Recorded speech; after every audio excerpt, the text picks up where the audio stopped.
Thank you, Lord. Hallelujah. Hallelujah. Hallelujah. Thank you, Lord. Thank you, Lord. Thank you, Lord. Hallelujah. धन्यवाद. Hallelujah. तारीफ तारीफ तेरी तारीफ. Hallelujah. Hallelujah. Hallelujah. Hallelujah. Hallelujah. प्रभु आप सभी को बड़ी बरकत दे, बड़ी आशीष दे. God bless you. और आप सभी अपनी अपनी बाइबल को खोलेंगे और लेवी व्यवस्था 6 अध्याय उसकी 13 आयत, प्रकाशित वाक्य 16 अध्याय उसकी 7 आयत, और उसके बाद निर्गमन 20 उसकी 24-26 आयत, फिर प्रकाशित वाक्य 9 उसकी 13. अलग अलग भाई बहन निकाल लेंगे और जिसको मिल जाएगा वो माइक में ही पढ़ेगा. सबसे पहले लेवी व्यवस्था 6 उसकी 13, फिर प्रकाशित वाक्य 16 उसकी 7, निर्गमन 20 अध्याय उसकी 24 और 26, उसके बाद प्रकाशित वाक्य 9 उसकी 13, और लास्ट में निर्गमन 17 उसकी 15. अब लेवी व्यवस्था 6 अध्याय पढ़ेंगे उसकी 13 आयत. वेदी पर आग लगातार जलती रहे, वह कभी बुझने ना पाए. प्रकाशित वाक्य 16 उसकी 7. फिर मैंने वेदी से ये शब्द सुना, हाँ हे सर्वशक्तिमान प्रभु परमेश्वर, तेरे निर्णय ठीक हैं, सच्चे. निर्गमन 20 उसकी 24 और 26. मेरे लिए मिट्टी की एक वेदी बनाना और अपनी भेड़ बकरियों और गाय बैलों के होम बलि और मेल बलि को उस पर चढ़ाना. जहाँ जहाँ मैं अपने नाम का स्मरण कराऊं, वहाँ वहाँ मैं आकर तुम्हें आशीष दूंगा. और यदि तुम मेरे लिए पत्थरों की वेदी बनाओ तो तराशे हुए पत्थरों से ना बनाना, क्योंकि जहाँ तुमने उस पर अपना हथियार लगाया वहाँ तुम उसे अशुद्ध कर दोगे. और मेरी वेदी पर सीढ़ी से कभी ना चढ़ना, कहीं ऐसा ना हो कि तेरा तन उस पर नंगा देख पड़े. प्रकाशित वाक्य 9 अध्याय उसकी 13. जब छठवें स्वर्गदूत ने तुरी फूंकी तो जो सोने की वेदी परमेश्वर के सामने है उसके सींगों में से मैंने ऐसा शब्द सुना, मानो कोई छठवें स्वर्गदूत से जिसके पास तुरी थी कह रहा है, उन 4 स्वर्गदूतों को जो बड़ी नदी और रात के पास बंधे हुए हैं खोल दे. और वे चारों दूत. हाँ जी, 13 आयत पढ़नी है. उसके बाद निर्गमन 17 उसकी 15. तब मूसा ने एक वेदी बनाकर उसका नाम यहोवा नीसी रखा और कहा, यहोवा ने शपथ खाई है कि यहोवा अमीलेकियों से पीढ़ियों तक लड़ाई करता रहेगा. हालेलुया. हालेलुया. हालेलुया. हालेलुया. आइए हम सभी अपने सिर को झुकाएंगे, आंखों को बंद करेंगे और एक प्रार्थना में जाएंगे. महान स्वर्गीय पिता प्रभु यीशु मसीह, तेरा धन्यवाद, तेरी स्तुति, तेरी महिमा, तेरी युसत करते हैं प्रभु, क्योंकि तू ही हमारे बीच में बड़ा है प्रभु. तू ही हमारे बीच में आदर के योग्य है प्रभु, और तू ही सब कुछ करने में सामर्थी है पिता. मैं धन्यवाद करता हूँ प्रभु यीशु मसीह कि तेरी उपस्थिति में आना ये तेरी दया है, ये तेरी कृपा है, ये तेरा अनुग्रह ही है प्रभु. हम उन लोगों से बढ़कर नहीं है प्रभु जो आज प्रभु इस दिन को देख नहीं सके प्रभु, पर हमारे ऊपर तेरी ये बड़ी दया थी, कृपा थी कि तू हमें तेरी उपस्थिति में लेकर आया प्रभु. धन्यवाद करते हैं प्रभु तेरी हर एक आशीष के लिए, तेरी हर एक बरकत के लिए प्रभु. और आज के इस वचन के द्वारा महान परमेश्वर तेरे लोग बड़ी बरकत पाए, बड़ी आशीष पाए प्रभु, और ये वचन इनके जीवन में 100 गुना फल लेकर आए पिता. तू दया कर, कृपा कर, मदद कर, सहायता कर. प्रार्थना सुन कबूल कर, प्रार्थना मसीह यीशु नासरी के नाम से मांगते हैं। आमीन आमीन आमीन। आप सभी बैठ सकते हैं। God bless you.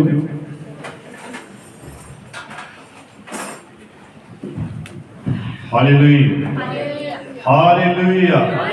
एक बार सभी परमेश्वर की महिमा के लिए ताली जरूर बजाएंगे, सभी मिलकर बजाएंगे।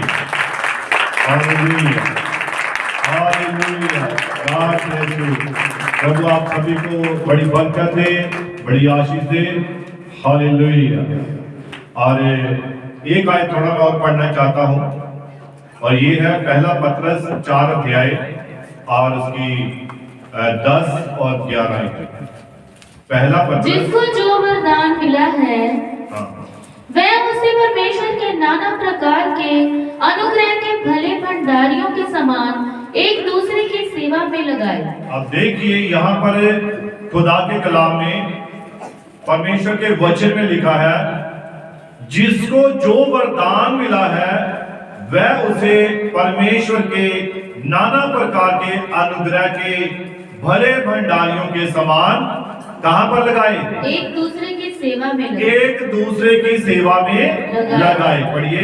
यदि कोई बोले, अब ध्यान से सुनिए, वचन खुदा का कलाम कहता है, यदि कोई बोले तो ऐसा बोले तो ऐसा बोले मानो परमेश्वर का वचन मानो है। परमेश्वर का वचन है। और ये एक वरदान है हर विश्वासी के पास, एक सच्चे विश्वासी के पास खुदा ने एक ऐसा वरदान दिया है कि उसका बोलना खुदा का बोलना हो सकता है। हालेलुया। इसीलिए खुदा का कलाम कहता है, यदि कोई बोले तो ऐसा बोले कि मानो परमेश्वर का वचन है। पढ़िए। यदि कोई सेवा करे और यदि कोई सेवा करे तो उस शक्ति से करे और उस शक्ति से करे जो परमेश्वर देता है। जो कौन देता है? परमेश्वर देता है। परमेश्वर देता है। यदि कोई सेवा करे तो सेवा भी ऐसे करनी है कि मानो परमेश्वर की शक्ति से, परमेश्वर की सामर्थ से वो कर रहा है। हालेलुया। आप पढ़िए। जिससे सब बातों में यीशु मसीह के द्वारा परमेश्वर की महिमा प्रकट हो। अब जिससे सब बातों में, ध्यान से सुनिए इस बात को, यहां लिखा है जिससे सब बातों में किसकी महिमा हो? यीशु मसीह के द्वारा परमेश्वर की महिमा प्रकट हो। Hallelujah hallelujah. और आगे क्या लिखा? पढ़िए। महिमा और साम्राज्य युगानुयुग उसी का है। क्योंकि जो महिमा और साम्राज्य युगानुयुग किसी का है? उसी का है, यहोवा परमेश्वर का है। तो यानी कि यहाँ पर खुदा का कलाम कि यदि कोई बोले, अगर आपको खुदा ने कोई वरदान दिया है तो आपका वो वरदान दूसरों की तरक्की के लिए हो, आपकी वो आशीष दूसरों की तरक्की के लिए हो। Hallelujah hallelujah hallelujah. यदि कोई बोले तो ऐसा बोले मानो परमेश्वर का वचन है कि आप जिस काम के लिए ठहराए गए हैं, आपने उस काम में इतना परफेक्ट होना है, इतना सिद्ध होकर दिखाना है कि सचमुच ये जिम्मेवारी मेरी ही थी और मैं ही इसे पूरा कर सकता था। हालेलुया। इसीलिए जिसको जो वरदान मिला है वह उसे परमेश्वर के नाना प्रकार के अनुग्रह के भले भंडारियों के समान एक दूसरे की सेवा में लगाए। Hallelujah hallelujah hallelujah. अब देखिए, सभा में, कलीसिया में हर एक के पास एक वरदान होता है, एक दान होता है, उसके पास एक सेवा होती है। तो अपने उस दान को, अपने उस वरदान को, अपनी उस सेवा को भले भंडारियों के समान परमेश्वर के कामों में लगाना है। हालेलुया। अगर किसी को वर्शिपर की सेवा है तो वो ऐसी आराधना करे कि मानो खुदा ने उसे ही ठहराया है। वो आत्मा के साथ करे, रूह के साथ करे, सच्चाई के साथ करे। अगर कोई खुदा के कलाम को पढ़ता है तो वो ऐसे पढ़े कि मालूम हो कि यही पढ़ने के योग्य था। समझे मेरी बात को? अपने वरदान को चमकाना है। जो खुदा ने आपको गिफ्ट दिया है, जो आपको वरदान दिया है, जो आपको दान मिला है, उसे चमकाना है कि सचमुच आप ही इसके लिए एक परफेक्ट व्यक्ति थे, सिद्ध व्यक्ति आप ही थे, दूसरा नहीं था। लेकिन जिसके पास भी है वो उसे ऐसा सिद्ध करके बताए। हालेलुया, समझ गए मेरी बात को? आमीन। जिसको जो वरदान मिला है, जो गिफ्ट है, वो ऐसा करके बताए कि सचमुच वही प्रशंसा के योग्य गिना जाए। Hallelujah, hallelujah. तो हमने आज वचन में से बहुत सारी वर्सेस पढ़ी हैं और लेवीय 6:13, प्रकाशित वाक्य 16:7 और निर्गमन 20:24 और प्रकाशित वाक्य 9 उसकी 13 और निर्गमन 17 उसकी 15 पढ़ी है। हालेलुया। और आज जो मैं एक विषय लेना चाहता हूं, ये बड़ा खास और गंभीर विषय है, बड़ा खास और गंभीर विषय है, और ये है अपनी वेदी को बढ़ाओ। और ये शायद मैंने जो विवाह तलाक मैसेज था और उससे पहले जितने भी हमने प्रचार किए, तब मैंने कहा था कि हम इस प्रचार के ऊपर भी आएंगे। और ये एक बड़ा खास प्रचार है, बड़ा खास वचन है कि अपनी वेदी को बिल्ड योर आल्टर, अपनी वेदी को बढ़ाओ। और ये कौन कौन जानता है वेदी क्या होती है? वेदी किसे कहते हैं जानते हैं? बहुतों को शायद नहीं मालूम है, लेकिन पहले हम वेदी के बारे में ही जानेंगे कि वेदी है क्या। और खुदा का कलाम कहता है, पवित्र बाइबल में लिखा है कि वेदी शब्द इसका 400 बार जिक्र आया है बाइबल में। कितनी बार? 400 बार इसका बाइबल में जिक्र आया है वेदी। और वेदी बताया गया है कि ये 12 प्रकार की वेदियां हैं। हालेलुया। जैसे नूह की वेदी, अब्राहम की वेदी, इसहाक की वेदी, याकूब की वेदी, मूसा की वेदी, होम बलि की वेदी, बड़ी वेदी, प्रभु की मेज भी, और धूप की वेदी, सोने की वेदी, भीतरी वेदी, सुलेमान की वेदी, तंबू की वेदी, एलिया की वेदी, गिदौन की वेदी और दाऊद की वेदी। हालेलुया। अब ध्यान से सुनिए, बाइबल में जितने भी पात्र हुए हैं, जितने भी व्यक्ति हुए हैं, जितने भी नबी हुए हैं, भविष्यद्वक्ता हुए हैं, राजा हुए हैं, हर एक के पास एक वेदी थी। और ये वेदी क्या करती है? सबसे पहले हम वेदी के बारे में जानेंगे, वेदी का अर्थ क्या है। और खुदा का कलाम कहता है कि पहले हमें वेदी के बारे में जानना आवश्यक है, तभी वेदी हमारे जीवन के लिए एक महत्वपूर्ण शब्द या एक महत्वपूर्ण वस्तु समझी जाएगी। Hallelujah, hallelujah. अब देखिए, बाइबल के अनुसार, खुदा के कलाम के अनुसार वेदी का अर्थ क्या है? वेदी का अर्थ परमेश्वर के लिए कुछ करना नहीं, बल्कि परमेश्वर के लिए जीना है। क्या है? परमेश्वर के लिए आप कुछ नहीं कर सकते हैं। क्या कर सकते हैं? आप परमेश्वर के लिए कुछ नहीं कर सकते हैं, सिर्फ हम परमेश्वर के लिए जी सकते हैं। हालेलुया। यानी कि उसके जीवन को जीकर बताना है। और वेदी का अर्थ परमेश्वर के लिए कुछ करना नहीं, बल्कि परमेश्वर के लिए जीना है। वेदी का मतलब ये व्यस्त गतिविधियां करना नहीं, बल्कि प्रभु के लिए जीवन जीना है। कोई भी गतिविधि या कार्य वेदी का स्थान नहीं ले सकती है। हालेलुया। वेदी बनाने का अर्थ क्या है? अब देखिए, खुदा का कलाम कहता है ये एक ऐसा स्थान जहां परमेश्वर की स्तुति और प्रार्थना की जाती है। क्या की जाती है? परमेश्वर की स्तुति और प्रार्थना की जाती है। वेदी यानी कि आल्टर, ये पवित्रता का प्रतीक है। किसका प्रतीक है? पवित्रता का प्रतीक है और परमेश्वर की उपस्थिति का प्रतिनिधित्व करती है। कौन? वेदी। आप जब अपनी प्रार्थनाएं करते हैं, दुआएं करते हैं, तो वो कहां समर्पित होती हैं? ये एक वेदी है जहां पर आपकी दुआएं, आपकी भेंटें, आपके दान, आपके बलिदान, ये सब जब चढ़ाए जाते हैं तो एक वेदी के ऊपर समर्पित किए जाते हैं। हालेलुया। और लिखा है, और ये परमेश्वर की उपस्थिति का प्रतिनिधित्व करती है, एक अलग स्थान जहां परमेश्वर को निष्कलंक, बेदाग, दोष रहित सेवाएं अर्पित की जाती हैं। यानी कि प्रार्थनाएं, भेंट और शुद्ध मन से वेदी पर अपनी दुआओं को भेंट करना। हालेलुया। अब वेदी का अर्थ है आमतौर पर एक ऊंचा स्थान, ऊंची जगह जहां पर हम भेंट चढ़ा सकते हैं, भेंट को रखते हैं। हालेलुया। अब खुदा लिखा है, खुदा के कलाम में वो सिंहासन पर बैठा है। तो सिंहासन कहां पर होता है? वो हमेशा ऊंची जगह पर होता है ना? ये पुलपिट कहां पर है? ऊंची जगह पर है। और जब आप उस सिंहासन के सामने आते हैं तो जो उसके ऊपर बैठा हुआ होता है वो आपसे ऊंचा होता है।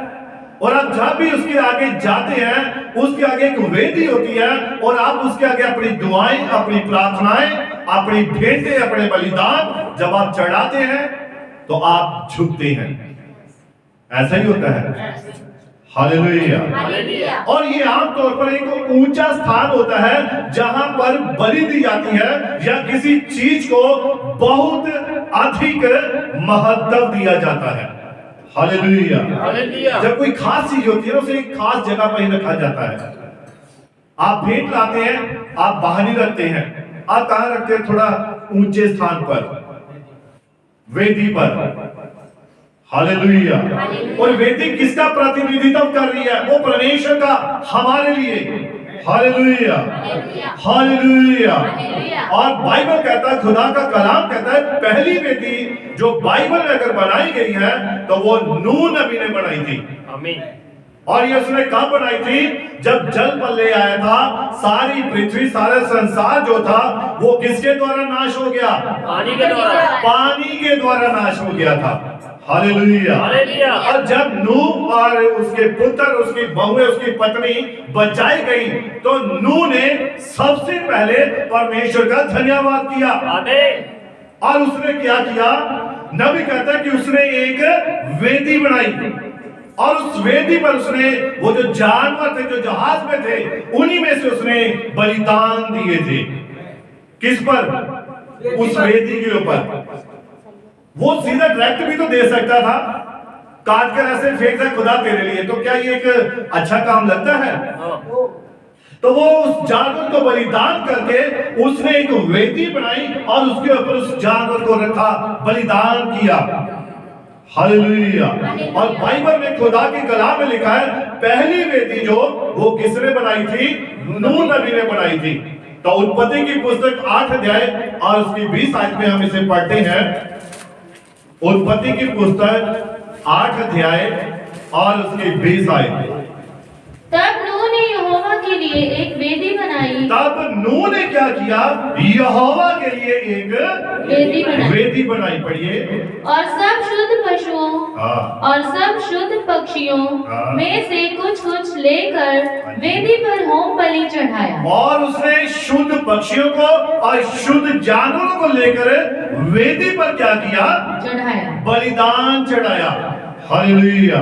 और ये बाइबल में पहली वेदी है। हालेलुया। और उसके बाद हम देखते हैं, अगर हम देखें तो इसका लगभग 400 बार जिक्र आया है। उसने भी, कैन ने भी बनाई थी, हाबिल ने भी बनाई थी। हालेलुया। इन्होंने भी वेदियां बनाई थी, परंतु इनकी वो वाली वेदियां, लेकिन अगर बाइबल का सही जिक्र जो आता है वो नूह की वेदी है। किसकी? नूह की वेदी। और Baker's evangelical dictionary of biblical theology के अनुसार वेदी वह संरचना जिस पर प्रभु को, परमेश्वर को भेंट चढ़ाया जाता है। ये वो संरचना होती है, ये वो स्थान होता है, ये वो जगह होती है जहां पर हम अपने बलिदानों को चढ़ाते हैं, अपनी भेंटों को चढ़ाते हैं। हालेलुया। और वेदी के लिए हिब्रू शब्द, जो हिब्रू भाषा थी, उसमें इसे कहा गया मिजबेह। क्या? मिजबेह, जिसका मौखिक मूल अर्थ है वध करना। किसी जानवर को बलिदान करना, वध करना, ये एक वेदी थी जिसे ये नाम दिया गया था हिब्रू भाषा में। और बाइबल में ये 3 भाषाएं, अरामी और ग्रीक भाषा और इब्रानी, रोमी और कौन सी बोली थी आपने? ग्रीक भाषा। ये 3 भाषाएं। और यीशु मसीह कौन सी भाषा बोलता था? वो इब्रानी ही बोलता था। लिखा जब क्रूस पर चढ़ाया गया तो यीशु मसीह ने इब्रानी भाषा में क्या कहा? उसने लमा लमा शबक्तनी। ऐसे ही था, ऐसे ही था। कुछ बातों को हमने याद रखना होता है।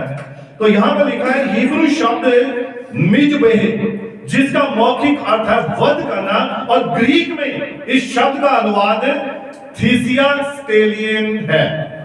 थीसिया स्टेलियन, और इसके रूप में ये किया गया है जिसका अर्थ है बलिदान करने का स्थान। और ये कहां पर होती थी? ये हैकल में, चर्च में, मंदिर में अनुष्ठान यानी कि यज्ञ में होलोकास्ट की वेदी और धूप की वेदी, ये 2 वेदियां होती थी। एक होती थी जहां पर उस जानवर को जिसे बलि किया जाता था उस वेदी के ऊपर उसे जलाया जाता था। और एक होती थी वेदी धूप की, जो कहां होती थी? अंदर होती थी, मंदिर के हैकल के अंदर होती थी। Hallelujah, hallelujah. और ये एक जलाने वाली और एक धूप की वेदी थी। इस प्रकार एक वेदी एक ऐसी जगह है जहां बलिदान चढ़ाया जाता है, भले ही ये वध से जुड़ी कोई घटना ना हो। वेदी किन चीजों से तैयार होती थी? किन चीजों से बनाया जाता था? अभी पहले मैं आपको वेदी के बारे में बता रहा हूं। वेदी का महत्व क्या है? वेदी वो स्थान था जहां पर क्या किया जाता था? अपने बलिदानों को, अपनी प्रार्थनाओं को, अपने दानों को, अपने जो भी आपके पास चढ़ाने के लिए होता था, उस वेदी के ऊपर से चढ़ाया जाता था। हालेलुया। और वेदी किन चीजों से तैयार होती थी? वेदियां लिखा है ये प्राकृतिक तौर पर भी बनी होती थी और मानव निर्मित भी हो सकती हैं। और वेदियों को बनाने में 4 प्रकार की इसमें सामग्रियों का इस्तेमाल किया जाता है। सबसे पहले पत्थर की वेदी होती थी, मिट्टी की वेदी, धातु और ईंट की। और जो पुरातत्व विभाग वाले आप जानते हैं जो खोजबीन करते हैं, और वो जो फिलिस्तीन से वेदियों के कई उदाहरण उन्होंने ढूंढे हैं जो लगभग 3000 प्रभु यीशु मसीह के जन्म से भी पहले के बारे में बातें हैं। तो प्राकृतिक चट्टानों का भी इस्तेमाल किया गया था। स्टार्टिंग में, शुरुआत में जो वेदियां बनाई जाती थी वो पत्थरों की वेदियां होती थी, चट्टान की। जब हम देखते हैं खुदा के कलाम में यूसुफ जिस स्थान पर सोया था तो वहां पर लिखा कि दूत जो थे उस स्थान पर ऊपर नीचे सीढ़ियों पर चढ़ते हुए उसे नजर आए थे। फिर उसने वहां पर क्या किया? उसने वहां पर एक पत्थर खड़ा किया और उस पत्थर के ऊपर तेल उड़ेला और उसे मसा किया कि ये स्थान किसका है? ये स्वर्ग का स्थान है, यहां से जो दूत हैं आते जाते हैं। और उसने वो एक वेदी बनाई थी। Hallelujah, hallelujah. और ये 4 प्रकार की सामग्रियों से बनाई जाती है। और न्यायों 6:20 में ये एक ऐसी वेदी अकेली खड़ी हो सकती थी या ये किसी मंदिर के हैकल के आंगन में स्थित हो सकती है। और उनके यरूशलेम के मंदिर में 2 वेदियां थी। जो सुलेमान की हैकल थी जिसे सुलेमान ने बनाया था, और लिखा है वहां पर 2 वेदियां थी। एक थी धूप की वेदी और एक होलोकास्ट यानी कि भेंट को पूरी तरह से जला देने वाली वेदी थी। हालेलुया। अब धूप की वेदी जो थी ये पवित्रतम स्थान को ढकने वाले पर्दे के सामने अभ्यारण्य के अंदर रखी गई थी, यानी कि चर्च के अंदर, हैकल के अंदर होती थी ये। और जैसे कोई आप भेंट लाते हैं या कोई भी आप कोई चीज लाते हैं तो वो आप उस वेदी के ऊपर रखते हैं। हालेलुया।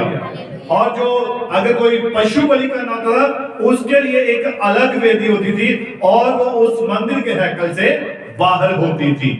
समझे मेरी बात को? हालेलुया। और देखिए जो धूप की वेदी ये पवित्र स्थान को ढकने वाले पर्दे के सामने होती थी और ये सोने से ढकी हुई लकड़ी से बनी होती थी, ये वाली वेदी थी। और जो बाहर वाली वेदी होती थी उसके ऊपर पीतल लगा हुआ होता था। हालेलुया। और पीतल किसे बयान करता है? न्याय को बयान करता है। और न्याय यानी कि जब एलिया नबी लिखा कि वो बाहर निकला, उसने आकाश को कैसे देखा? पीतल के समान देखा, यानी कि न्याय आ चुका था। किसका? उस समय के लोगों का। हालेलुया। और ये यहां पर हम देखते हैं कि ये जो अंदर वाली वेदी थी ये लकड़ी की बनी होती थी, परंतु इसके ऊपर सोना लगा हुआ होता था और ये सीधी खड़ी थी और इसका माप जो है 1 गुना 2 हाथ था। और जो संकेत देने वाले लोग हैं जिन्होंने इसका काफी खोजबीन की है कि वेदियां किस चीज की बनी होती थी, उन्होंने जो बताया तो इसकी ऊपरी सतह जहां पर वेदियों थी, जैसे मान लीजिए ये है और उसके चारों कोनों में सींग लगे हुए होते थे। क्या? सींग होते थे, चारों कोनों में सींग लगे हुए होते थे। और लिखा है कि जो नोकीले होते थे और दिन में 2 बार वेदी पर धूप जलाई जाती थी, यानी कि जो वेदी पर जो वो धूप जलाई जाती थी, वो जो आग थी, खुदा का कलाम कहता है वो कभी बुझने नहीं देनी चाहिए थी। अभी हमने पढ़ी ना लेवी व्यवस्था 6 उसकी 13 पढ़ी, इसको एक बार फिर से। लेवी व्यवस्था 6 अध्याय और उसकी 13 आयत को। वेदी पर आग लगाकर जलती रहे, वेदी पर आग लगातार जलती रहे। वेदी की आग कभी बुझनी नहीं चाहिए। वेदी हमेशा जलती रहनी चाहिए, यानी कि यहां पर आपकी प्रार्थनाएं सुबह शाम लगातार होनी चाहिए, बंद नहीं होनी चाहिए। आपके अंदर जो खुदा ने जो अपना आत्मा डाला है उस आत्मा को कभी बुझने नहीं देना है। और वो लगातार खुदा की उपस्थिति में उस वेदी पर अपने बलिदान, अपनी दुआएं, अपनी प्रार्थनाएं लगातार वहां पर भेंट होनी चाहिए। वो आग कभी बुझनी नहीं चाहिए। हालेलुया। वो ये वेदी क्या है? ये वेदी आपकी प्रार्थनाएं, आपकी दुआएं ये खुदा की हजूरी में पहुंच जाती है। Hallelujah, hallelujah. और लिखा है मंदिर के प्रांगण में होलोकास्ट की वेदी खड़ी थी और प्रांगण में मौजूद अन्य वस्तु की तरह वेदी भी ये कांसे से या पीतल से बनी होती थी और इसका माप 20 गुना 10 हाथ था। हालेलुया। और ये दूसरा इतिहास 4 अध्याय और उसकी पहली आयत में इसको थोड़ा पढ़ेंगे। दूसरा इतिहास 4 अध्याय और उसकी पहली।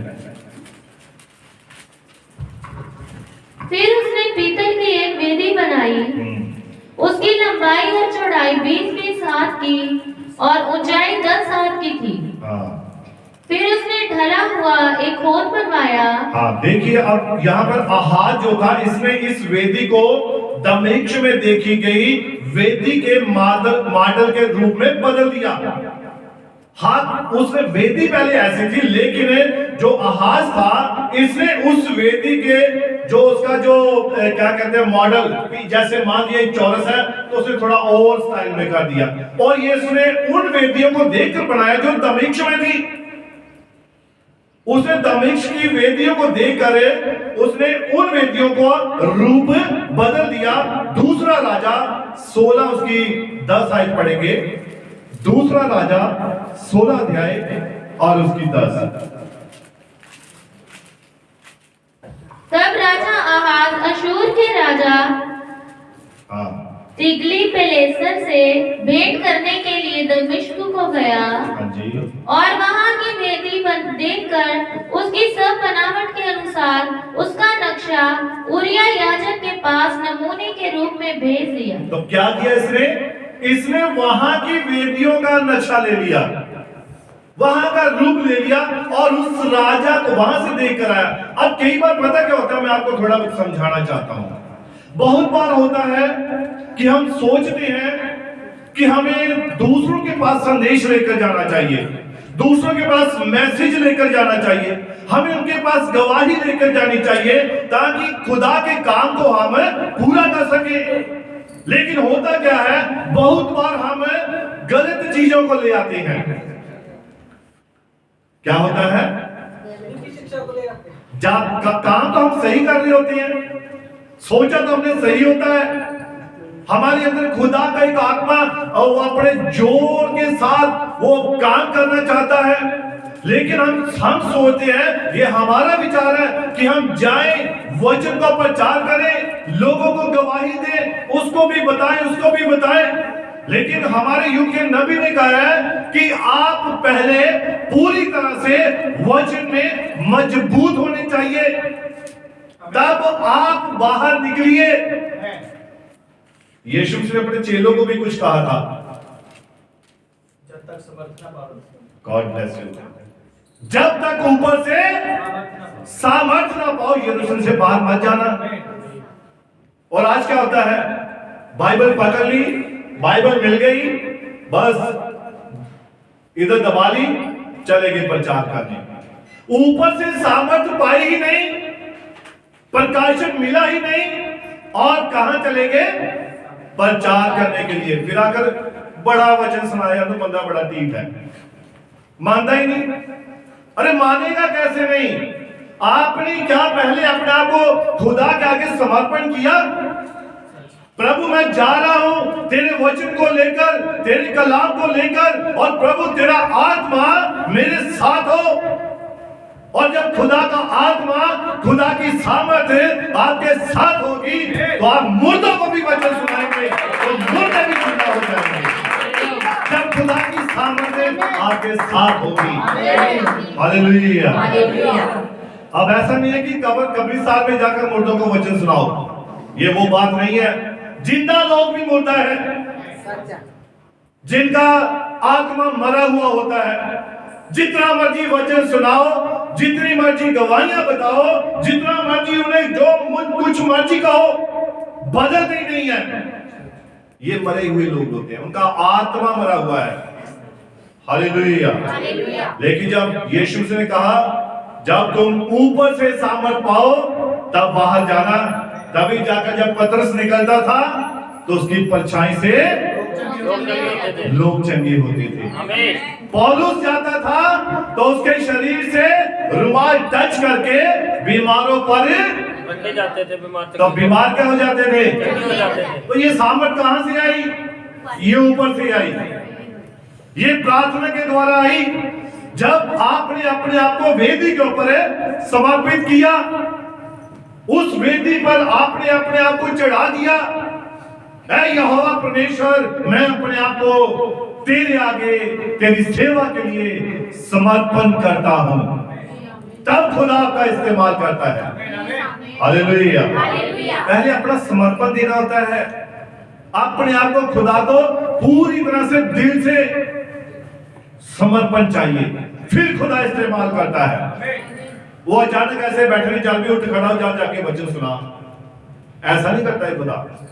आपको पहले खुदा के पास आकर ऊपर से सामर्थ पानी है, घुटनों के बल आना है, दुआ करनी है, प्रार्थना करनी है, तब जाकर खुदा आपका इस्तेमाल करता है। और कोई भी जिम्मेवारी जब किसी को सौंपी जाती है तो क्या उसे बिना जांचे परखे सौंप दी जाती है? पहले उसे परखा जाता है, पहले उसे जांचा जाता है, पहले उसके जीवन को खुदा देखता है, तब वो उसके ऊपर जिम्मेवारी को डालता है। हालेलुया। फौज में भर्ती का डायरेक्ट हो जाते हैं,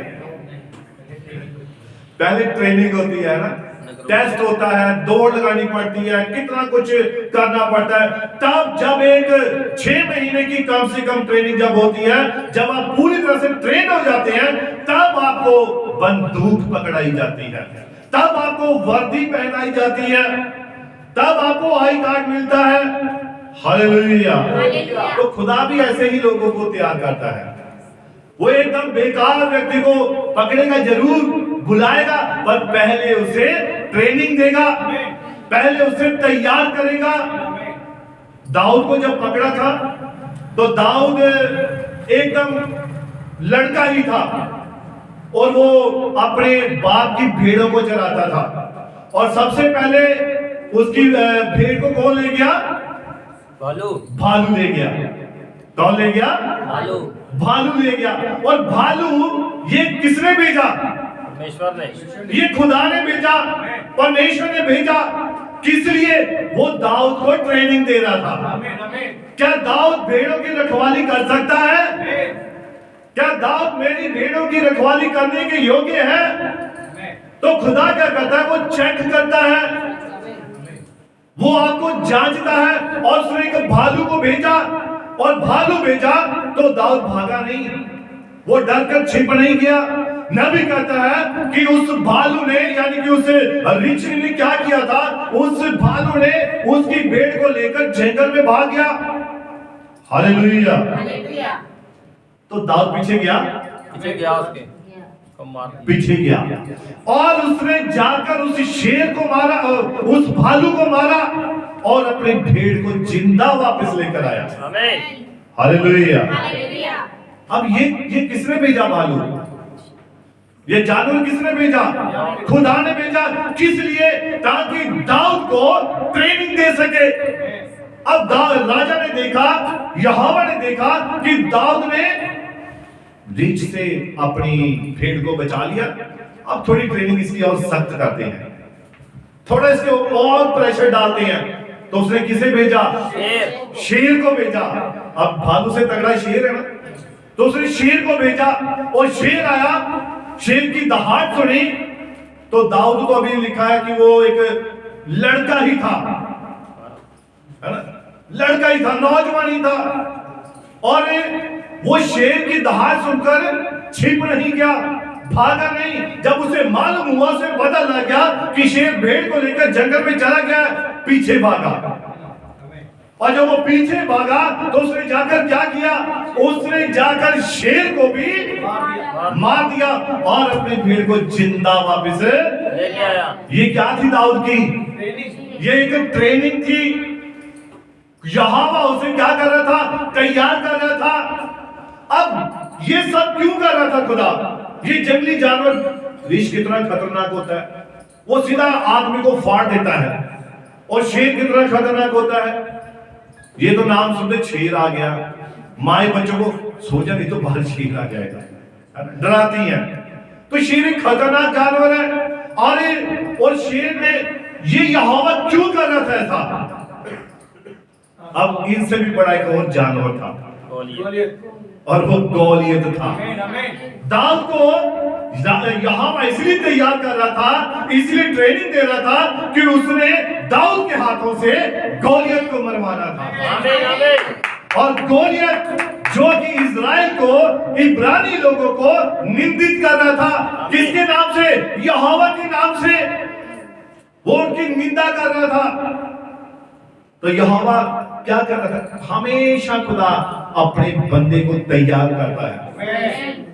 वो ऐसे नहीं भेजता है, ट्रेनिंग देता है, तैयार करता है, और इसके लिए आपका समर्पण जरूरी होता है। आपको खुदा के आगे झुकना होता है। प्रभु मैं तैयार हूं तेरी सेवा के लिए। भाई लोग कह सकते हैं, बहनें कह सकती हैं, प्रभु हम तैयार हैं तेरी सेवा के लिए। बहनों के बहुत काम है, बहुत सेवाएं हैं। वो घर में प्रार्थनाएं कर सकती हैं अपने पास्टर के लिए, अपने चर्च के एल्डर के लिए, डीकन्स के लिए, अपने भाइयों के लिए, अपने बच्चों के लिए, अपने परिवार के लिए, आप कलीसिया के लिए दुआ कर सकते हैं। ये आपको खुदा इसके लिए आपको तैयार करेगा, पर आपको मांगना पड़ेगा, आपको समर्पण करना पड़ेगा, तब खुदा ऊपर से सामर्थ्य देगा। फिर आप सारी रात भी दुआ करते रहेंगे। फिर आप कहेंगे आपके घुटने नहीं दर्द होते हैं, अब नींद नहीं आती है। समर्पण जरूरी है। Hallelujah, hallelujah. और ये जितनी भी सेवाएं हैं, जितने भी काम हैं, ये सब आपको वेदी पर समर्पण करनी होती है। और खुदा उस वेदी पर निगाह डालता है और देखता है कि ये मेरे बेटे का समर्पण है, ये मेरी बेटी का समर्पण है। किसके लिए? इस सेवा के लिए, इस काम के लिए। और खुदा ऊपर से सामर्थ्य देता है। हालेलुया। तभी हम सामर्थ्य पा सकते हैं। हालेलुया। और इसलिए ये वेदी क्या है? वेदी एक विश्वासी के लिए बड़ी महत्वपूर्ण जगह है। हालेलुया। और आप जानते हैं एक मंदिर और है, एक चर्च और है, और वो चर्च कलीसिया है। वो आप है। पहला कुरिन्थियों 3 उसकी 16 में क्या लिखा है? सभी बोलेंगे ये आज बिना पढ़े। क्या तुम नहीं जानते कि तुम जोर से। मंदिर हो, क्या तुम नहीं जो जानते इस कि मंदिर तुम का नाश परमेश्वर करेगा का मस्कर नाश। क्या तुम नहीं जानते कि तुम परमेश्वर का, मंदिर हो। और परमेश्वर का आत्मा कहाँ रहता है? इससे मन हमारे आपके अंदर रहता है। लेकिन उसके अंदर भी एक वेदी है, आपके अंदर एक वेदी है, और वो आपका हृदय है, वो आपका मन है। आप अपने मन की वेदी पर आप कितनी अशुद्ध वस्तु इकट्ठा करते हैं या आप शुद्ध वस्तु इकट्ठा करते हैं, वो सब खुदा देखता है। Hallelujah, hallelujah. इसीलिए यहोवा परमेश्वर खुदा का कलाम कहता है कि तुम परमेश्वर का मंदिर हो और आपके अंदर एक वेदी है। उस वेदी की आग कभी बुझनी नहीं चाहिए। आपके अंदर हमेशा खुदा के लिए कुछ ना कुछ चलते रहना चाहिए। अरे मैं यहोवा के लिए क्या करूं, मैं खुदा के लिए क्या करूं, मैं अपने पास्टर के लिए क्या करूं, अपने भाइयों के लिए, कलीसिया के लिए क्या करूं? कुछ ना कुछ यहाँ चलता रहना चाहिए। Hallelujah, hallelujah. समझे बात को? वेदी वो चीज है जहां पर आपकी प्रार्थनाएं खुदा के पास पहुंचती हैं। हालेलुया। वेदी वो स्थान है जहां पर आपके बलिदान खुदा की उपस्थिति में पहुंचते हैं। हालेलुया। तो इस राजा ने भी क्या किया? इसने दमिश्क में जाकर वहां की जो वेदियां देखी, उनका जो रूप था, उनका जो मॉडल था, वो लेके आ गया। हम इस प्रकार से वेदियां बनाएंगे। तो बहुत सारे लोग कहते हैं, वो जाते हैं, सोचते हैं प्रचार करने जाए, हम वचन सुनाने जाए, पर वो अपने आप को पहले समर्पित नहीं करते हैं। और होता क्या है, जब वो किसी को ऐसे व्यक्ति के पास चले जाते हैं जो खुदा के कलाम को नहीं जानता, नहीं विश्वास करता, तो उसकी ही कुछ बातों को अपने साथ ले आते हैं। और नबी ने कहा यही खमीर है, थोड़ा सा खमीर पूरे गूंदे हुए आटे को खमीरा कर देता है। एक बार एक भाई गया, ये क्रिसमस का टाइम था, तो उसने कहा भी ये क्रिसमस है, मैं उनको बताने जाता हूं कि ये लाइटें क्यों लगाई, ये तारा क्यों लगाया है, ये क्यों किया है। तो उसने भी बताया नहीं भाई, ये तारा तो ऐसे है भाई, ये तो अच्छा है, लोगों को पता लगेगा कि अब मसीह का जन्म हुआ है, आज के दिन ये हुआ है, वो हुआ है, ये सब बातें। अब वो समझाने गया और घर आकर उसने भी तारा ऊपर छत पे टांग दिया। हाँ यार, हमें बताना चाहिए, सही तो कह रहा है, लेकिन निर्गमन में क्या लिखा है? ना तो तू आकाश की किसी वस्तु की प्रतिमा बनाना, ऐसा लिखा है। आमीन। आकाश में जितनी भी चीजें, ना सूर्य की, ना चंद्रमा की, ना तारों की, इनकी कोई भी प्रतिमा नहीं बनाना। ना बनाना। तो उस दिन क्या होता है? तारे, सबसे बड़े बड़े तारे, अच्छा उसने 2 फुट का और 10 फुट का ऑर्डर दे भाई, पता लगे कहां लगाना, उसने एंटीने में टांगा है, तो हमारा जो है बांस के ऊपर टंगना चाहिए, है ना, सबसे ऊंचा। अच्छा उसने चमकीला लगाया तो इसके बीच में लाइटें लगवा दे, दूर से चमके हमारा तारा। तो ये हम क्या करते हैं, बिना तैयारी के जब हम जाते हैं तो हम वो खमीर ले आते हैं, और वो थोड़ा सा ही खमीर सारे घर में परेशानी पैदा कर देता है, आपके जीवन में परेशानी पैदा कर देता है। Hallelujah, hallelujah. तो इसीलिए जब जाना है तो पहले अपना समर्पण करना है, अपने आप को खुदा के हाथों में सौंपना है कि प्रभु मैं जा रहा हूं, और जब मैं जाऊं तो तेरा आत्मा भरपूरी के साथ काम करे, तब खुदा आपके साथ अपना आत्मा भेजता है, फिर आप हमेशा जीत कर ही लौटते हैं। Hallelujah, hallelujah. तो यहाँ पर लिखा कि उसने उन वेदियों को, पुरानी वेदियों को नई में क्या कर दिया, बदल दिया उस राजा ने। और कहां से मॉडल लिया, दमिश्क से। हालेलुया। तो इसलिए यहेजकेल के दर्शन में भी प्रांगण में की वेदी भी सींग वाली थी। और यहेजकेल 43 इसकी 15 थोड़ा पढ़िए, यहेजकेल 43 अध्याय और उसकी 15 आयत। यहेजकेल और ऊपरी भाग 4 हाथ ऊंचा हो, और वेदी पर जलाने के स्थान के 4 सींग ऊपर की ओर निकले हो। हाँ जी, वेदी के जो 4 सींग हैं ऊपर की ओर निकले हुए हो। हाँ जी, वेदी पर जलाने का स्थान चौकोर अर्थात 12 हाथ लंबा और 12 हाथ चौड़ा हो। और देखो यहाँ पर वेदी का सारा माप दिया हुआ है। हालेलुया। और हानि पढ़िए, वेदी पर जलाने का स्थान चौकोर अर्थात 12 हाथ लंबा और 12 हाथ चौड़ा और 12 हाथ चौड़ा हो। 12 हाथ ही चौड़ा हो। हाँ जी, निचली कुर्सी 14 हाथ लंबी और 14 हाथ चौड़ी हो। और यानी कि यहाँ पर वेदी का पूरा माप बताया हुआ है। और देखिए वेदियां जो होती हैं ये खास स्थान पर होती हैं, और ये बड़ी खास चीज है। वेदी या यह वेदी ऐसी जगह थी जहां दिव्य और मानवीय दुनिया आपस में बातचीत करती थी। वेदी एक ऐसा स्थान थी, ये बड़ी खास बात है। वेदी जो थी, आप जानते हो वेदी भी पुकारती है, वेदी में से आवाज आती है, वेदी में से जवाब आता है।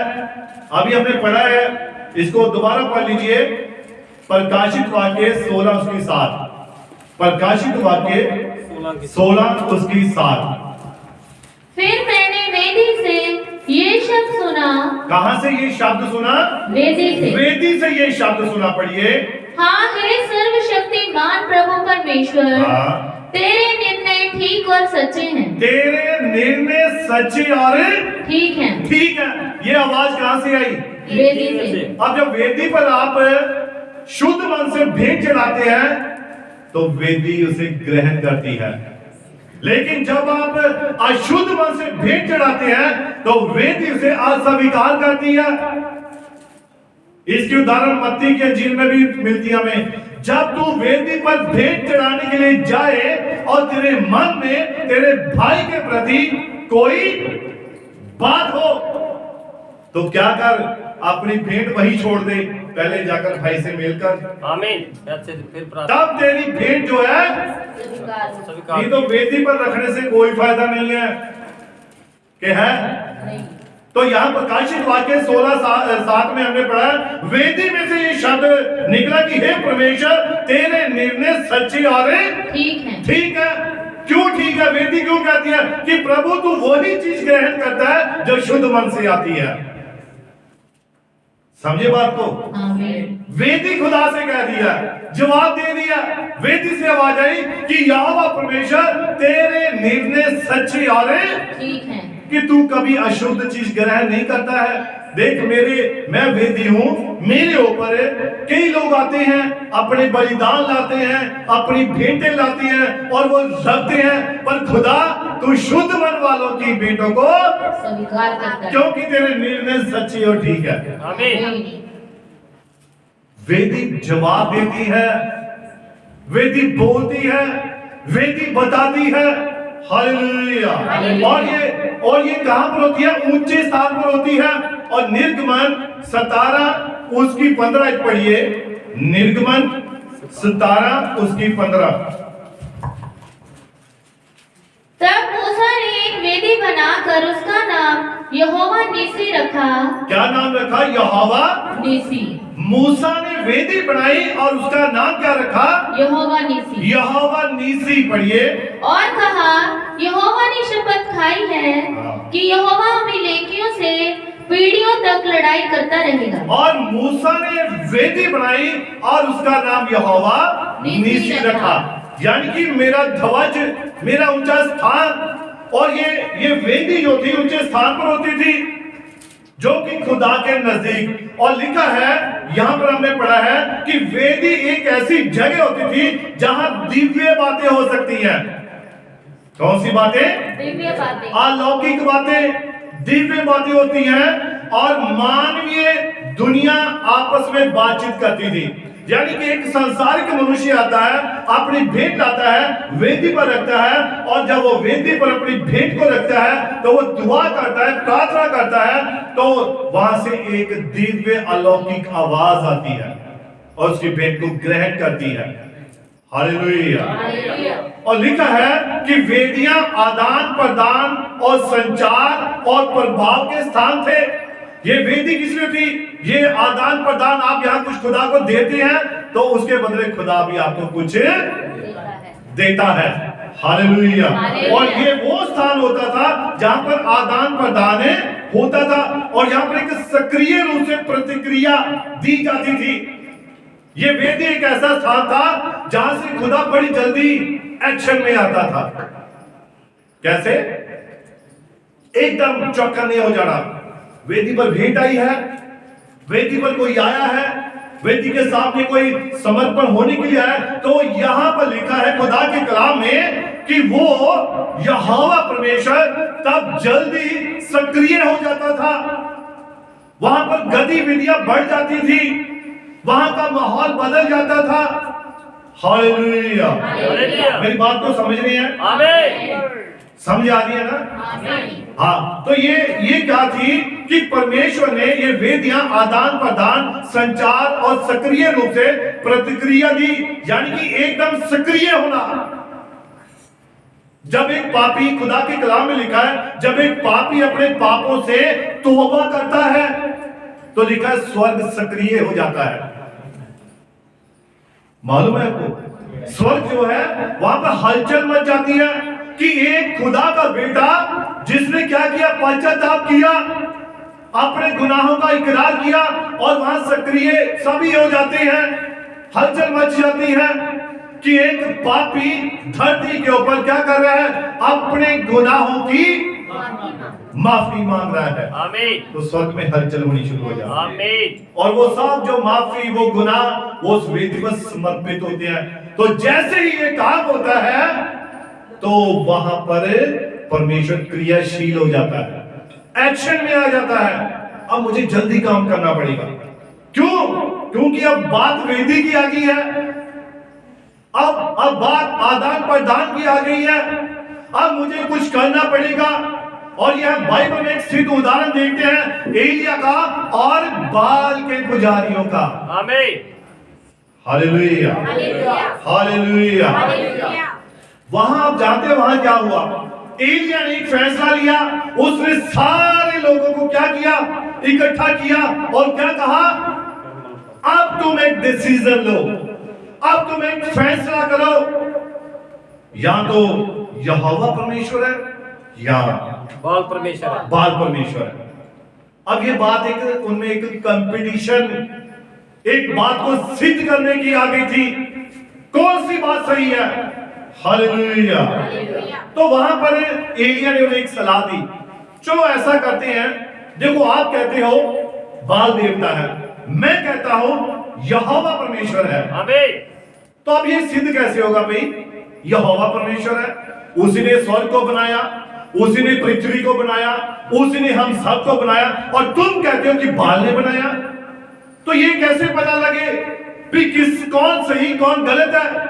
तो इस बात का फैसला हमें ऐसा करते हैं कि जो परमेश्वर स्वर्ग से आग भेजकर हमारी वेदी के ऊपर जो बलिदान है उसे ग्रहण करेगा, वो ही सच्चा परमेश्वर है। ये एक वहां निर्णय लिया गया, सक्रिय खुदा वहां पर सक्रिय क्रियाशील हो गया। क्यों? बात अब वेदी की आ गई थी। किसकी? वेदी की। तो एलिया ने क्या कहा? एलिया ने कहा ऐसा करते हैं, हम अपनी अपनी वेदियां बनाते हैं और उनके ऊपर अपने बलिदान चढ़ाते हैं। हालेलुया। और जो आकाश से आग भेजकर उसे ग्रहण करे, वही सच्चा परमेश्वर ठहरे। आमीन। तो पता क्या कहने लगे बाल के जो पुजारी थे, जो बाल के अंदर, हाँ ठीक है, बिल्कुल वही सच्चा ठहरे, फिर हम भी उसे ग्रहण करेंगे, जो सच्चा होगा, जो जवाब देगा। और वहां वेदियां बनाई गई। तो एलिया ने क्या कहा? ठीक है, तुम बाल के पुजारी, पहल तुम्हें मैं देता हूं, तुम करो। तो उन्होंने क्या किया? अपनी वेदियां बनाई और उनके ऊपर पशुओं को बलिदान किया। और क्या करने लगे? हे बाल देवता हमारी सुन, हे बाल देवता हमारी सुन, पुकारने लगे, परंतु कोई जवाब नहीं आया। आमीन। कोई भी जवाब नहीं आया। नहीं आया।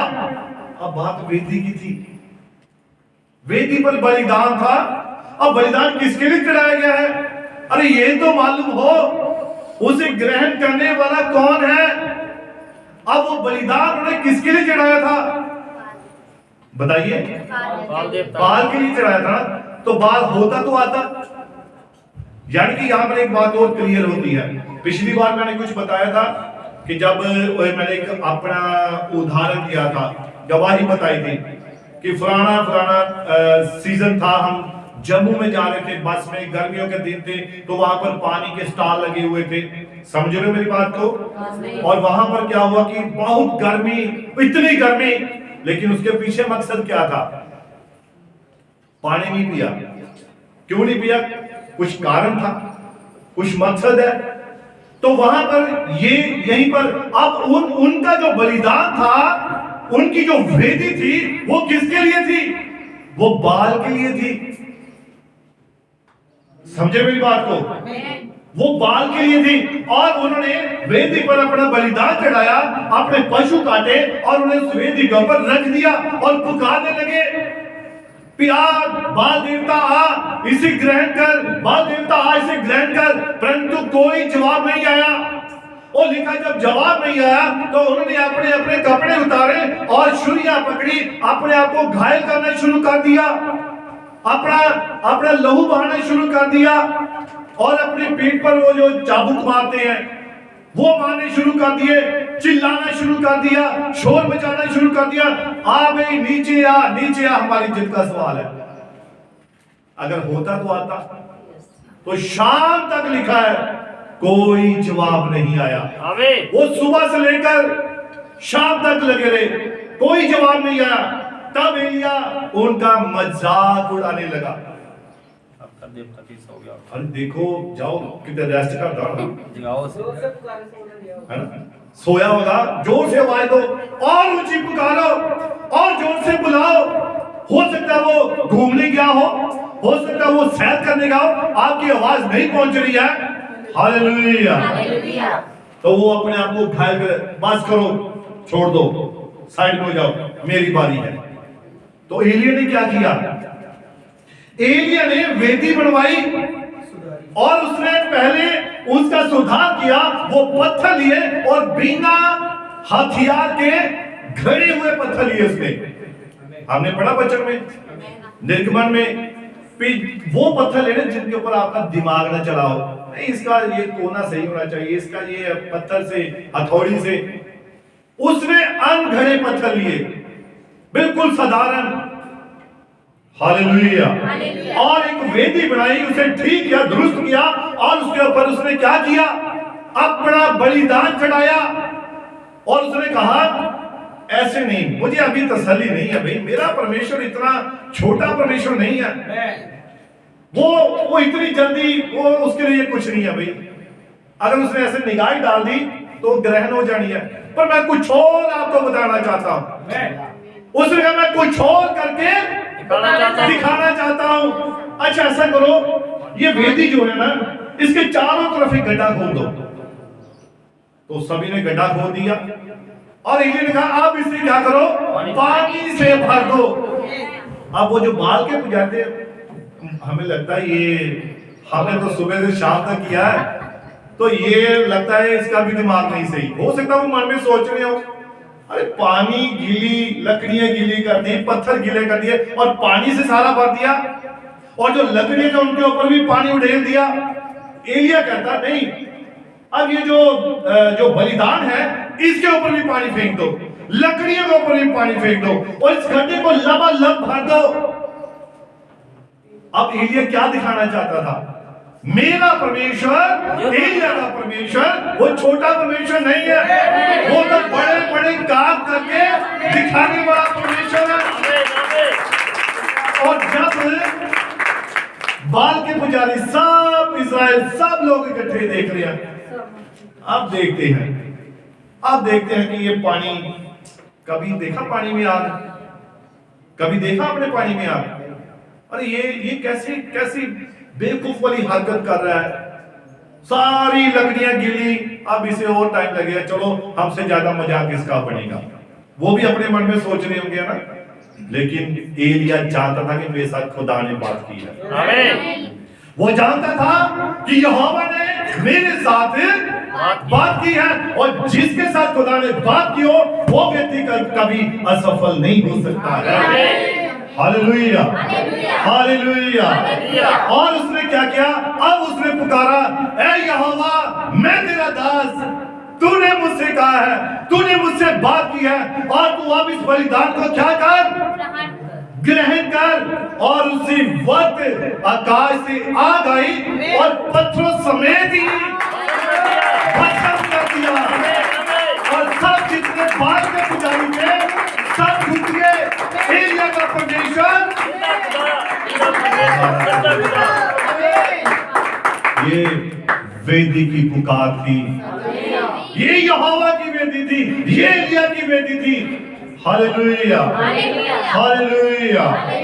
अब देखिए एलिया और बाल के भविष्यद्वक्ताओं के बीच वेदी को लेकर जो प्रतिक्रिया यहोवा ने दी, और ये यही प्रदर्शित करता है कि यहोवा वेदी की पुकार को सुनता है। आमीन। अब एलिया ने वेदी पर रखा ना अपना सामान, तो उसने यहोवा को पुकारा, तो उसने वेदी को क्या किया? उस भेंट को ग्रहण किया। हालेलुया। और खुदा के कलाम में लिखा है वो पत्थर थे वो भी चट कर गया। अरे मांस तो खाने का, पत्थर भी चट कर दिए, राख बना दिया। Hallelujah, hallelujah.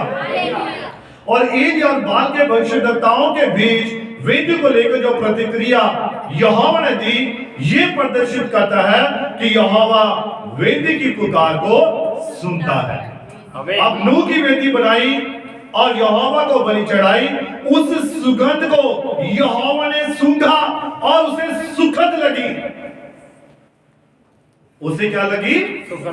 उसे ये चीज बड़ी अच्छी लगी। वो जो उसने पशु वहां पर जानवर बलिदान किए, उनकी चर्बी वहां पर रखी, उसे जिलाया गया और उसकी सुगंध यहोवा को सुखद लगी, अच्छी लगी। हालेलुया। और उसने क्या किया? तब यहोवा ने घोषणा की कि वह फिर कभी संसार को पानी के द्वारा नाश नहीं करेगा। आमीन। ये खुदा ने एक प्रॉमिस दिया।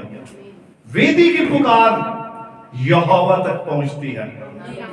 Hallelujah, hallelujah, hallelujah. और देखिए कि वेदी एक मुठभेड़ का स्थान है। वेदी का एक मुठभेड़ का स्थान है जहां पर हम खुदा से मुलाकात कर सकते हैं। हालेलुया। अब देखिए जो परमेश्वर के साथ मुठभेड़ उत्पत्ति 12 साल या निवास के भौतिक चिन्हों का स्मरण करते थे, अब्राहम ने एक वेदी बनाई जहां उसने बेतेल और ए नगर के बीच अपना तंबू खड़ा किया।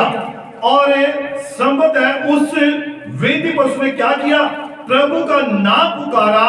और दिलचस्प बात यह है कि हमें यह नहीं बताया गया है कि कोई प्रतिक्रिया हुई या नहीं। हालांकि अगले अंश में अब्राहम मिस्र गया और फिरौन के डर से सारा के बारे में झूठ बोलकर पाप में गिर गया। शायद ये बेतेल और ए के बीच वेदी पर कोई सच्चा संचार नहीं था। और खुदा का कलाम बताता है कि अब्राहम का शायद उस वक्त ये झूठ बोलने के कारण खुदा ने उसकी भेंट ग्रहण नहीं की,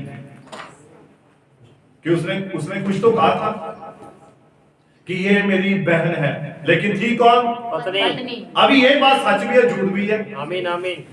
है ना? ये बात सच भी है और झूठ भी है, क्योंकि उसने राजा से तो झूठ ही बोला ये मेरी बहन है, परंतु सचमुच वो उसकी बहन ही थी। ये भी सच है कि वो अब्राहम की बहन ही थी, लेकिन अब अगर बात करें वो तो उसकी पत्नी थी। अब लोगों के दिमाग से ठिया जाएगा, अरे ये कैसे बात है भाई, उसकी बहन उसकी पत्नी और राजा से झूठ, ये अब्राहम ने कैसे किया? आप देखिए पुराने समय में क्या था, उनका बाप एक था लेकिन उनकी माएं अलग अलग थी। जो असली भाई बहन है ना, वो एक ही पेट से पैदा बच्चे हैं, वो असली भाई बहन। समझ रहे बात को? Hallelujah hallelujah. एक ही मां के पेट से पैदा बच्चे वो असली भाई बहन है।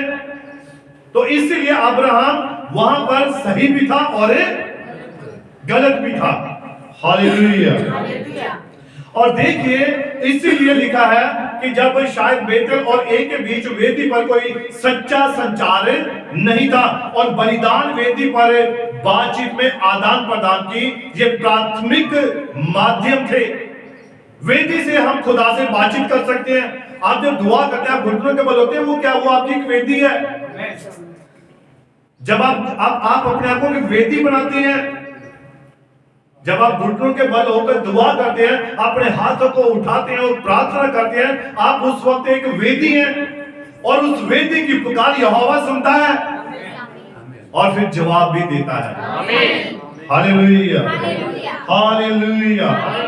अब देखिए लेविटस की पुरोहित संहिता उचित बलिदान प्रक्रिया और विभिन्न परिस्थितियों में कौन से बलिदान उचित है, इस पर बहुत अधिक स्थान देती है। बलिदान बाहरी पूजा का आवश्यक कार्य था और प्राचीन इज़राइल के आसपास के देशों के देवताओं के विपरीत यहोवा को जीवित रहने के लिए बलिदान की आवश्यकता नहीं थी। समझे बात को? खुदा को जिंदा रहने के लिए बलिदानों की आवश्यकता नहीं है, लेकिन फिर भी बलिदान चढ़ाए जाते थे, फिर भी बलिदानों को वेदी पर लाया जाता था। और वेदी का कार्य क्या था? हालांकि इस्राएलियों को जीवित रहने के लिए बलिदान का कार्य करना पड़ता था, पर इसका यह मतलब नहीं कि खुदा बलिदान से ही जिंदा रहता है, उस जानवर की चर्बी से जिंदा रहता है, ऐसा नहीं था। हालेलुया। अब देखिए इस्राएलियों को जीवित रहने के लिए बलिदान का कार्य करने की आवश्यकता थी। बलिदान का कार्य भेंट को अपवित्र से पवित्र करना था। क्या था? वेदी क्या करती है? वेदी आपकी भेंट को पवित्र करती है, दृश्यमान से अदृश्य। यानी कि अगर आप ऐसी चीज ले आते, आपको दिखाई नहीं दे रही है, परंतु जब आप वेदी पर आते हैं, आप घुटनों के बल आते हैं, आप दुआ करते हैं, तो खुदा आपको अपना वचन भेजता है, वो अपना आत्मा भेजता है, वो आपसे बात करता है और आपके ऊपर अपने आप को प्रकट करता है। Hallelujah hallelujah. और इस क्रिया द्वारा उपासक, यानी कि जो भेंट लेकर जाता है उपासक, और उपासक ने परमेश्वर के साथ एक अनुबंध को सील कर दिया। जब वो अपनी कोई भेंट लेकर जाता है तो वो उस भेंट के साथ अपने आप को बांध लेता है। Hallelujah hallelujah. माना जाता है कि लहू में एक जानवर का या एक इंसान का जीवन होता है लहू के अंदर। अब इंसान जो मनुष्य है, इसका जीवन कहाँ है? लहू के अंदर है। अगर शरीर में से आपका एक अंग कट जाए आप जिंदा रह सकते हैं, टांग कट जाए आप जिंदा रह सकते हैं। एक पास्टर है, उसकी ना दोनों बाजू हैं ना दोनों पांव हैं, शायद आपने कईयों ने देखा होगा, उसको सुना भी होगा। और वो ना टांगे हैं ना बाजू है, लेकिन फिर भी वो चलता फिरता है और प्रचार करता है, वो फिर भी वो जिंदा है। अगर कान भी उतर जाए, आंखें भी निकाल दी जाए, आप तब भी जिंदा रह सकते हैं, रह सकते हैं। आमीन। लेकिन जब आपके अंदर से ब्लड, सारा खून निकल गया और सारे आपका शरीर सही है और खून नहीं है, आप मर जाएंगे। क्योंकि जीवन किसके अंदर है? लहू के अंदर है। लहू के अंदर है। एक जानवर का जीवन लहू के अंदर है, एक मनुष्य का जीवन लहू के अंदर है। हालेलुया। अभी कल ही मैं एक पक्षी देख रहा था, एक बहुत बड़ा तीर उसके आर पार हो रखा था, लेकिन वो फिर भी उड़ रहा था, क्योंकि लहू उसके अंदर भी मौजूद था। लहू उसके अंदर मौजूद था, और जब तक लहू आपके अंदर है आप जिंदा है। अगर लहू खत्म हो गया तो आप मर जाएंगे। Hallelujah, hallelujah. तो इसीलिए इसे वेदी पर जो बलिदान की रस्म में विशेष रूप से महत्वपूर्ण था, इसे लहू को वेदी पर छिड़का जाता था। और साल में एक बार धूप वेदी के सींगों पर खून लगाया जाता था, और वेदी के सींगों ने सीमा चिन्हों के रूप में कार्य किया होगा, जो पवित्र स्थान को अलग करते हैं, जो वास्तव में दिव्य और मानवीय क्षेत्रों के प्रतिषेधन का स्थान था। और मोरिया पर्वत अब्राहम की परमेश्वर से मुलाकात की स्पष्ट और मार्मिक उदाहरण कहानी आप सभी जानते हैं। आमीन। वहां वेदी पर उसने क्या किया था? लकड़ियों की वेदी बनाई, है ना, और वहां पर अपने पुत्र को लिटा दिया। किस लिए? उसे बलिदान करना था। और ये बड़ी ही दर्दनाक कहानी है, अगर जब हम पढ़ते हैं, जब हम इसे समझते हैं, तो अपने ही पुत्र को बलिदान करना, जो कितने साल बाद मिला? 25 साल बाद। 25 साल बाद मिला। और 25 साल बाद जब मिला तो अब्राहम को परमेश्वर ने कहा, अब्राहम इसहाक को मेरे लिए बलिदान करना। आमीन। अब ये बात बड़ी मुश्किल है, बड़ी कठिन है। हालेलुया। परंतु अब्राहम इसके लिए तैयार हो गया, और वो क्या, उसे लेकर कहां चला गया? मोरिया पर्वत के ऊपर चला गया। वहां पर उसे लकड़ियों की क्या बनाई? एक वेदी बनाई। अब बच्चा पूछ रहा है इसहाक, पिताजी वेदी के लिए, बलि के लिए आग भी है, लकड़ियां भी है, परंतु मेमना कहां है? वो पशु कहां है जो बलि करना है? तो अब अब्राहम, उसका मन कितना दुखित हुआ होगा, है ना। उसे वो मन में, बेटा तू क्या चाहता है, मैं अब तुझे मन में क्या जवाब दूं, मैं तुझे क्या बताऊं, यहोवा ने तो तुझे ही मांगा है। अब 12 साल का लगभग इसहाक था, लगभग शायद, और अब वो पूछ रहा है, 12 साल उसने कितना उसे लाड प्यार किया होगा, है ना। उसके लिए लिखा, नबी कहता है कि जब ये पैदा होना था, तो इन्होंने उसके पैदा होने से जिस दिन इन्हें कमिटमेंट मिल गई, प्रॉमिस मिल गया, उसी दिन से इसने क्या करना शुरू कर दिया था? कपड़े बनाने शुरू कर दिए, जुराबे बनाने शुरू कर दी, स्वेटर बनाने शुरू कर दिए, उसके कपड़े नए नए, ये चीज, ये मेमना इसके खेलने के लिए होगा, ये भेड़, ये ऊंट इसके लिए होगा, ये करेगा, वो करेगा, वो सब बातें उन्होंने करनी शुरू कर दी। लेकिन 25 साल तक तो आया नहीं, 24 साल तक, है ना, मिला ही नहीं। 99 साल की उम्र में भी अब्राहम का विश्वास थोड़ा डोल गया था। प्रभु क्या मैं बिना संतान के चला जाऊंगा? खुदा परखता है, जांचता है, तैयार करता है। और अब्राहम ने कहा, प्रभु क्या मैं बिना संतान के चला जाऊंगा? अब तो 99 साल का हो गया। कितने? 99 साल का हो गया। तो क्या प्रभु ऐसे ही? तो प्रभु ने कहा, थोड़ा इंतजार कर, कुछ अच्छा ही आने वाला है। तो उसे उसी साल जब वो 100 साल का हो गया, तो उसे एक पुत्र मिला, और वो था इसहाक। Hallelujah, hallelujah.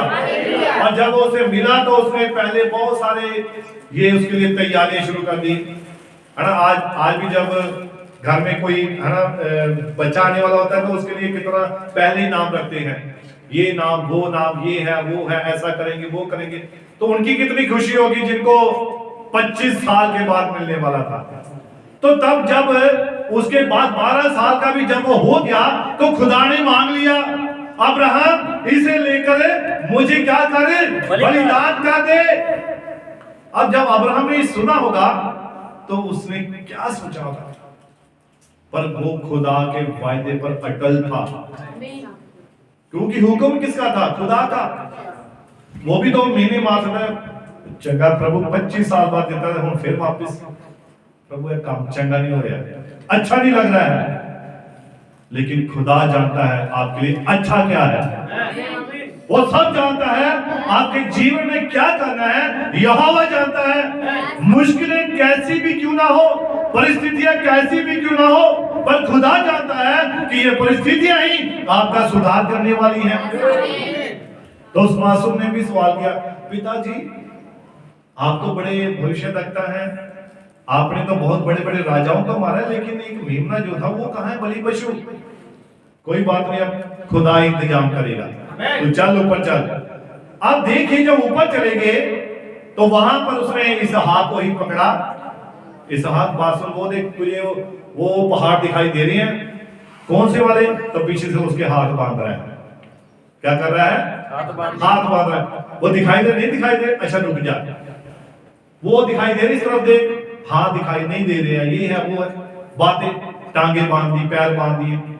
अब क्या हो गया, नहीं दिखाना चाहिए, इस वेदी पे खड़ा हो तो ये यहां से दिखाई देंगे। हो सकता है उसने ऐसे है ना किया, तो यहां लिटा दिया, लेट गया वो भी बेचारा चुपचाप। ये खुदा का मेमने का प्रतिरूप था। हालेलुया। और अब्राहम ने क्या किया, छुरी पकड़ ली। अब वो देख रहा अपने पिता की और पिता देख रहा, आंखें शायद बंद की होगी उसने भी, मैं इसको बलि करूंगा तो मैं कैसे देखूंगा भाई।